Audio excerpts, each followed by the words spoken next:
Hello दोस्तों। तो आज मैं लेके आई हूँ एक और नई कहानी जिसका नाम है चुन्नी की रहस्यमयी गुड़िया।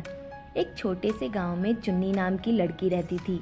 वह बहुत प्यारी और समझदार थी। एक दिन उसके दादाजी ने उसे एक खास तोहफा दिया, एक सुंदर गुड़िया। वह गुड़िया बहुत अलग थी। उसकी आंखें बड़ी बड़ी और चमकदार थी और उसके कपड़े भी बहुत खास थे। दादाजी ने कहा, चुन्नी, ये गुड़िया बहुत खास है, इसे हमेशा ध्यान से रखना। चुन्नी ने गुड़िया का नाम रानी रखा और हर दिन उसके साथ खेलती थी। एक दिन चुन्नी ने देखा कि रानी की आंखों में कुछ चमक रहा है। उसने गुड़िया को ध्यान से देखा और पाया कि उसकी आंखों में छोटे छोटे तारे जैसे दिखाई दे रहे हैं।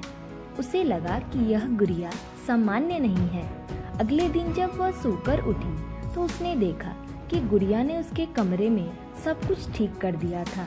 किताबें करीने से रखी थी, खिलौने सलीके से सजाए थे। चुन्नी को बहुत हैरानी हुई, लेकिन वह खुश भी हुई। धीरे धीरे चुन्नी ने देखा कि रानी की मदद से वह हर काम आसान हो गया। जब वह स्कूल के लिए पढ़ाई करती तो गुड़िया उसे समझने में मदद करती। अगर उसे कुछ मुश्किल लगता तो रानी की आंखों में चमक आ जाती और चुन्नी को जवाब मिल जाता। फिर एक दिन चुन्नी ने दादाजी से पूछा, दादाजी, ये गुड़िया इतनी खास क्यों है? दादाजी मुस्कुराए और बोले, चुन्नी, ये गुड़िया तुम्हारी अच्छाई और मेहनत को देखती है। जितनी ईमानदारी और मेहनत से तुम कुछ करने की कोशिश करोगी, ये गुड़िया उतना ही तुम्हारी मदद करेगी। लेकिन याद रखना, अगर तुमने कभी कुछ गलत या आलस दिखाया तो ये गुड़िया सो जाएगी और तुम्हारी मदद नहीं करेगी।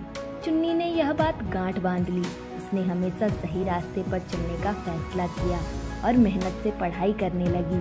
उसकी मेहनत के साथ साथ गुड़िया भी उसका साथ देती रही। इस कहानी से हमें यह सीखने को मिलता है, अगर हम ईमानदारी और मेहनत से काम करते हैं तो हमें हमेशा किसी न किसी रूप में मदद मिलती है।